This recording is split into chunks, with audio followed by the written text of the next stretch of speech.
It's all right now. Come with me. I'm scared. I know, you're safe now. You promise? "Please don't leave me here," the little girl sobbed, until a farmer said, "Come with me." The cry came from behind the closed door of the county poorhouse, small and desperate, the kind of sound that burrows into a man's chest and refuses to let go. Eli Marsh heard it on his way back to his wagon and stopped walking. He was 53 years old, a widower with calloused hands and a farm that ran mostly on habit and hard work. He had flour to load, a long ride home, and absolutely no business getting involved in whatever was happening inside that crumbling gray building at the edge of Callow Creek. He stopped anyway. The poorhouse matron, a sharp-faced woman named Mrs. Greer, had been explaining to anyone who would listen that the child was unmanageable. 4 years old, she said. Name was Clara. Parents gone to fever 6 months back, no relatives willing to claim her, and the county had run out of patience. They were sending her to the state institution in the morning, a place 3 counties over that people spoke about in lowered voices and never visited twice. Through the thin wooden door, Eli could hear the little girl crying.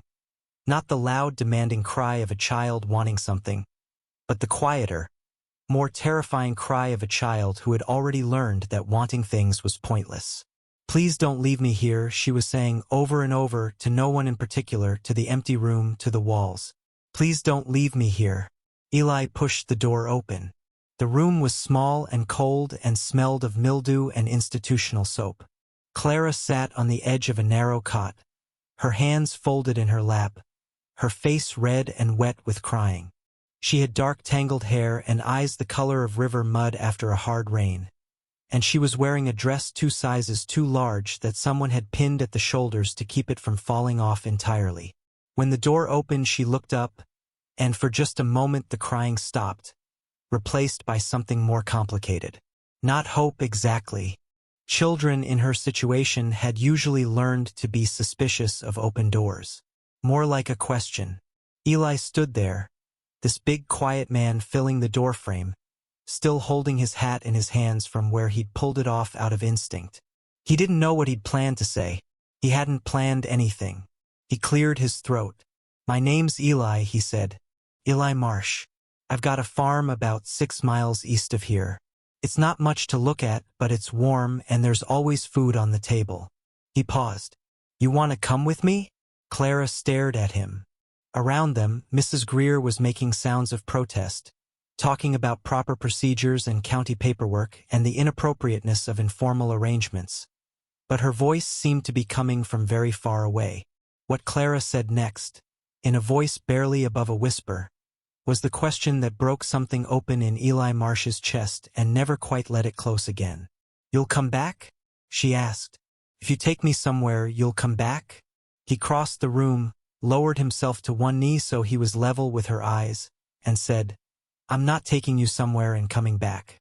I'm taking you home, and home is where you stay." He wasn't a man given to speeches or emotion or grand gestures of any kind. His late wife Ruth had teased him for years about his inability to string more than 10 words together on any subject that mattered. But something about this child, about the specific quality of her fear, about the way she was trying so hard to be small and invisible and no trouble to anyone, it reached past every wall he'd built in the 4 years since Ruth died and grabbed hold of something essential. He took care of the paperwork that afternoon. It cost him $3 and the better part of his dignity because the county clerk kept looking at him sideways, this solitary weathered farmer standing there claiming he wanted to take responsibility for a troubled 4-year-old girl. No wife, no family, no experience with children whatsoever. "People will talk," the clerk said, not unkindly. "Let them," Eli said, and signed his name.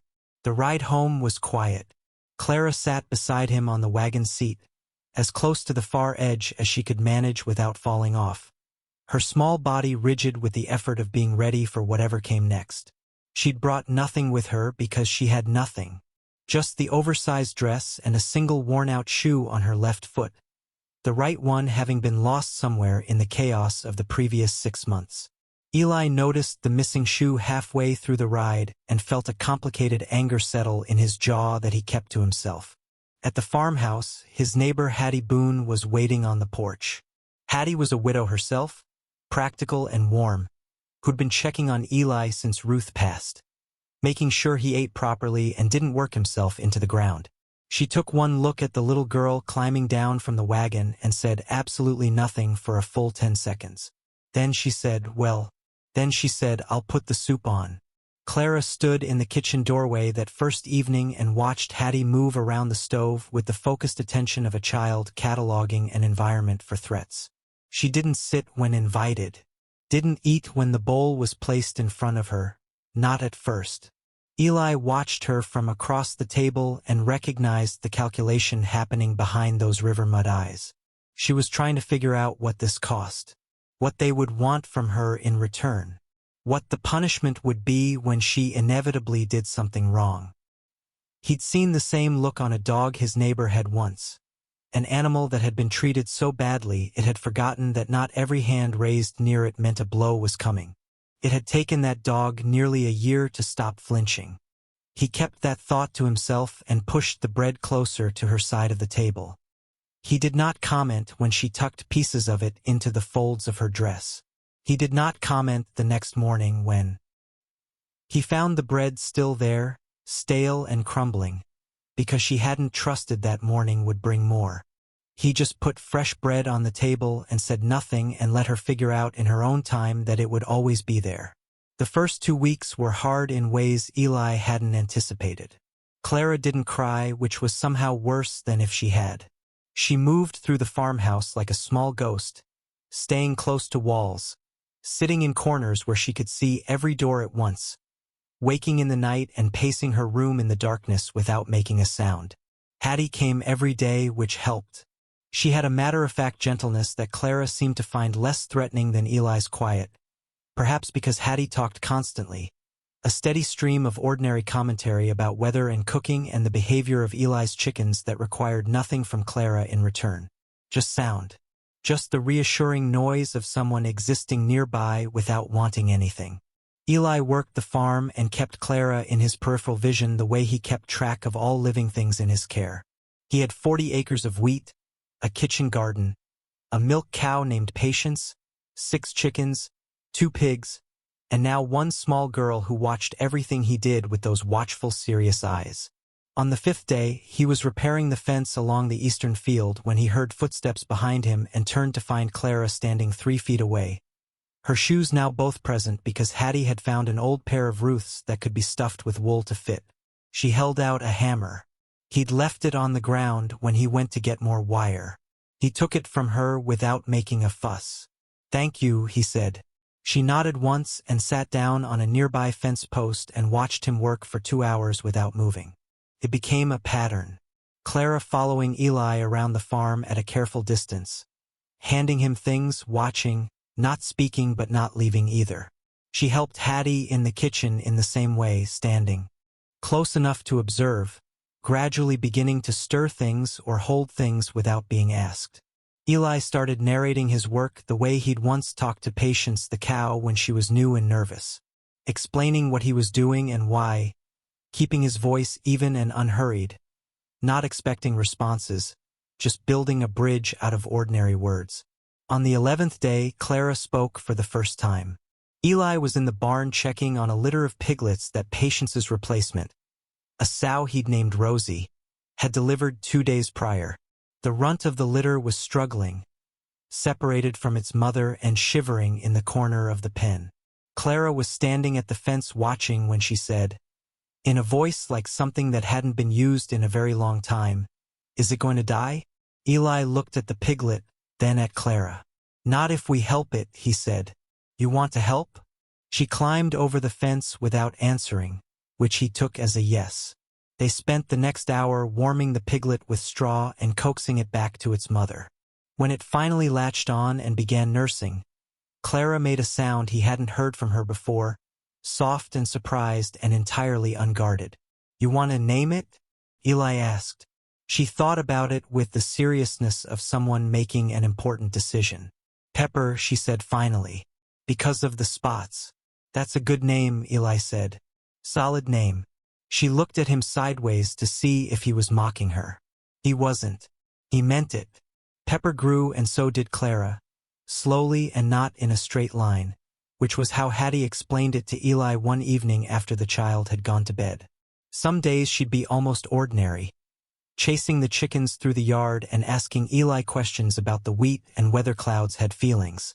Other days the fear came back and she'd go silent and still and watch every movement in the room like she was waiting for something to go wrong. Eli learned to read the difference and respond accordingly. On good days he let her lead.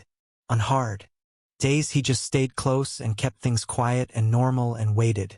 The county welfare officer came 3 months after Clara's arrival. A pinched man named Aldrich who arrived unannounced one morning and walked around the farmhouse writing in a small notebook with an expression of permanent disapproval. He noted the absence of a wife. He noted the isolated location.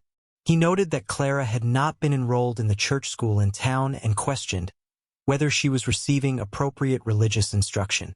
He noted that for a child of her difficult background, this placement presented certain irregularities that would require review by the board.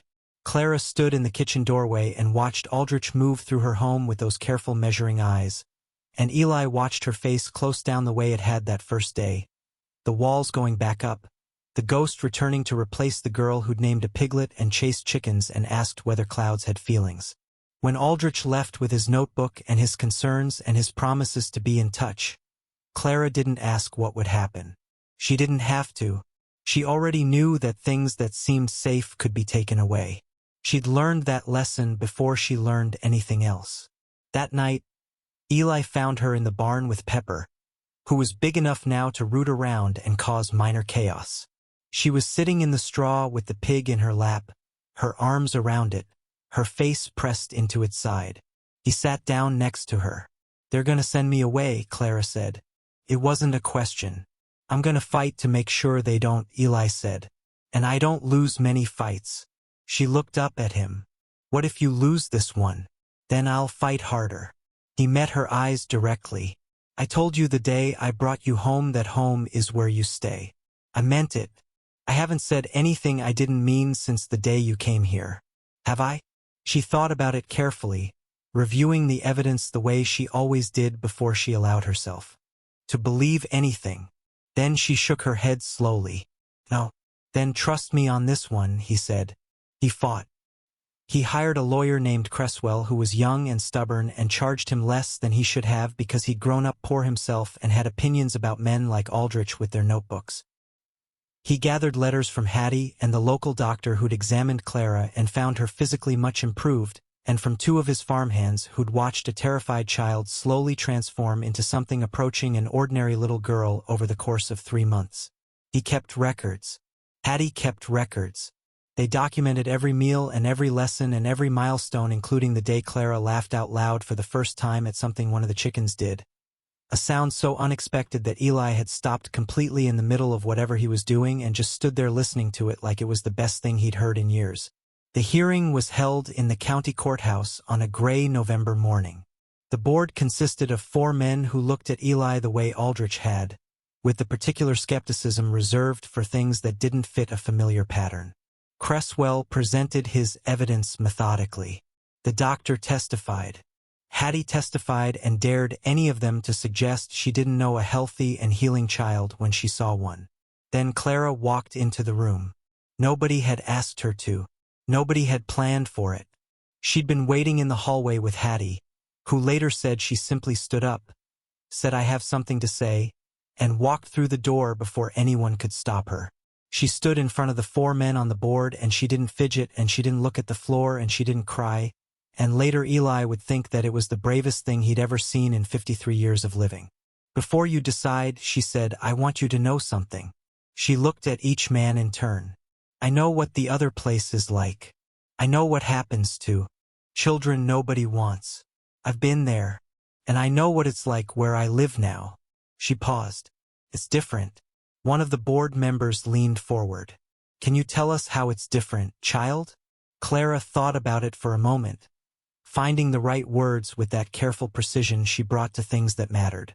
She said, "There, nobody came." She said, "There, I was hungry and I was afraid and I called out at night and nobody came." She said, "At Eli's farm, he always comes. Every time." The board took 40 minutes to deliberate. They returned a ruling in Eli's favor. The adoption was formalized 3 weeks later in the same courthouse, in a ceremony that lasted 10 minutes and involved a great deal of paperwork and one moment when the judge looked at Clara and asked her if she understood what was happening. She said, "Yes." She said, "I'm staying." And she looked at Eli when she said it with an expression on her face that he would carry with him for the rest of his life. The years that followed were ordinary in the way that good lives are ordinary, full of seasons and work and the small accumulating weight of days that add up to something real. Clara learned to read sitting next to Eli by the fire in the evenings, sounding out words with a focus that sometimes made him smile into his coffee.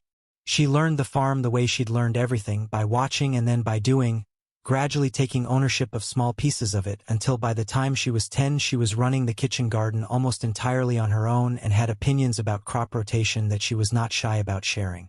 Pepper grew into an enormous and supremely self-satisfied pig who followed Clara around the farm like a dog. Eli built a proper swing in the oak tree by the house. Hattie eventually moved into the farmhouse's spare room, not because anyone asked her to but because she was there most of the time anyway, and it was wasteful to keep riding back and forth. There were difficult times. Clara's nightmares came and went. There were weeks where the old fear returned and she tested every boundary she could find, pushing and pulling and watching to see if Eli would finally do what she'd spent her whole life expecting people to do. He didn't. He was consistent in the way that good farmers are consistent, reliable as the seasons, unyielding as the land. Every time she tested, he responded with the same quiet steadiness, and every time the testing stopped sooner than it had before. When Clara was 12, a woman from the county office brought a 7-year-old boy to the farm. His name was James. He had not spoken in 4 months. They said he was damaged and probably unplaceable and wondered, given what people had seen happen with Clara, if Eli might be willing to try. Clara met James at the door the same way Eli had once met her, getting down to his level, not rushing, not demanding. "I was scared too," she said simply. "You don't have to talk. You don't have to do anything. I'll show you around." James followed her to the barn where Pepper greeted him with considerable enthusiasm. Clara stood back and let him process it. When he reached out tentatively and touched the pig's broad side, she said, "That's Pepper." She picked herself. James was quiet for a long time. Then he said, "My name is James." Clara looked at him steadily. "I know," she said. "You want to see the chickens?" James stayed. 2 years later, a girl named May arrived, and then twin brothers named Colt and Samuel who were 7 and had been together through 3 bad placements and refused to be separated. Each time, Clara was the bridge. Each time, she offered what she'd been given, time and quiet and the proof by her own existence that it was possible to come through the worst of things and find yourself on the other side of it, still standing, still whole, still capable of choosing to trust. Eli watched it happen over and over and felt something he had no precise word for. Not pride exactly, though that was part of it. Something more like recognition, like watching a thing he'd planted years ago finally come into its full growth. He was not a man who talked about feelings. He expressed them the way farmers express most things, through action, through showing up, through the daily evidence of being exactly where he said he would be. But one evening when Clara was 16 and sitting with him on the porch after supper, watching the wheat move in the evening wind, she asked him something directly enough that he had to answer it. "Why did you stop that day?" she said. "At the poorhouse. You didn't know me. You didn't know me anything. Why did you stop?" He was quiet for a while, looking out at the field. "Because you sounded like someone who needed somebody to stop," he said finally. "And I was somebody. That's all." Clara was quiet, turning it over. Then she said that was enough. That was everything. He didn't answer because he didn't have to, and because she already knew it was true. The farm passed to Clara when Eli died at 71 peacefully, in the same house where he'd brought her home 37 years before. By then the farm had housed 11 children over the years, most of whom had grown and gone on to build lives of their own, and 3 of whom still lived within riding distance and came for Sunday meals without fail. At his memorial, Clara stood up in front of the people who'd come and said what she needed to say. She kept it simple because he would have wanted it simple. She said that a man she'd never met heard a child crying and stopped walking. She said that everything that came after, every child who'd been fed at that table and slept safely in that house and learned that trust was possible, every one of those lives could be traced back to that single moment of an ordinary man choosing not to walk away. She said that people talked about great acts of courage as if they required something exceptional, some special quality most people didn't have. But Eli Marsh had not been exceptional. He had been consistent. He had been present. He had said what he meant and meant what he said, every single day, for 37 years. And then she said the thing she'd been meaning to say her whole life, the thing she'd said to him privately but wanted the world to hear. She said, he came. Every time I called out, every time I needed someone, he came. And that, she said, is the whole story. That is everything. Outside the farmhouse window, Pepper's grandchildren rooted happily in the pen. The wheat moved in the September wind. James and May and Colt and Samuel sat in the front row and did not bother to hide that they were crying, because Eli had raised them in a place where feelings were allowed and nobody was shamed for having them. And somewhere in the quiet of that ordinary farm on an ordinary afternoon, the echo of a farmer stopping when he could have kept walking continued to ripple outward in ways that none of them could fully see or measure, but all of them carried inside them, permanent as bone, proof that one person choosing to stop and say come with me could rewrite the story of everything that came after.